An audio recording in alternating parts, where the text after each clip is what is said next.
তো লেবারটাকে তেলাপোকাতে খাইতে হবে, এটা নিয়ম আছে নাকি? আপনার জন্য রেস্টুরেন্ট বিজনেস না।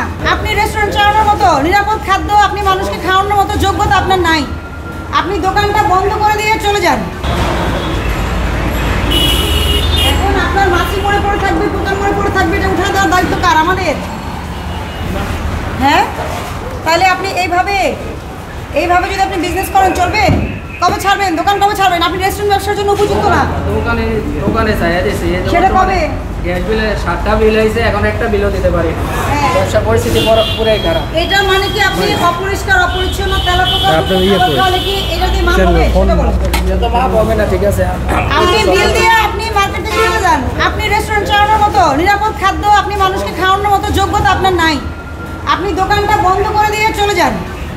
আপনার করতে হবে না দোকান। আমি বোঝাতে পারছি আপনাকে? নিরাপদ খাদ্য যদি আপনি তৈরি করতে পারেন তাহলে খাওয়াবেন। আপনার মূল্য তালিকা নাই, আপনার এখানে তেলাপোকা কারখানা, আপনার ফ্রিজের ভিতরে পর্যন্ত তেলাপোকা। আপনার জন্য রেস্টুরেন্ট বিজনেস না। শোনেন, আপনি তাকান, আপনাকে তো লক্ষ টাকা ফাইন করলে তো কোনো লাভ নেই। আপনি তো খাবার তৈরি করতে পারবেন না, আপনি এই বিজনেস করবেন না। কি করবেন? আর করবেন? কবে ছাড়বেন? কবে ছাড়বেন? আমার আছে 3 মাস। 3 মাসের আগে 3 মাসের পরে চুক্তি শেষ।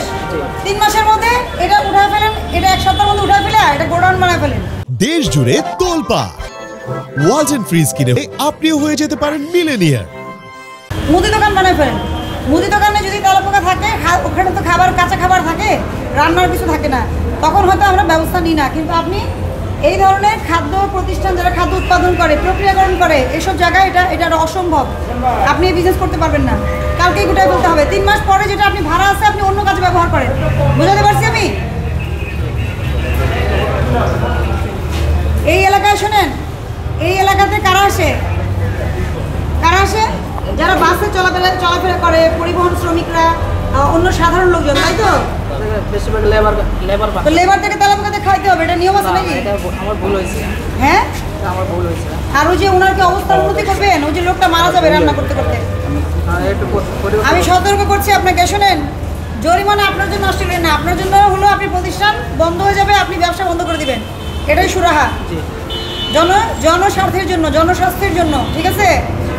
আপনাকে আমি সতর্কতামূলক 20,000 টাকা জরিমানা করলাম। 20,000 টাকা জরিমানা পরিশোধ করবেন এবং এই দোকান উঠিয়ে দেবেন। থাকবে না এই দোকান আপনার, ঠিক আছে? আপনি আমার কথা বুঝছেন?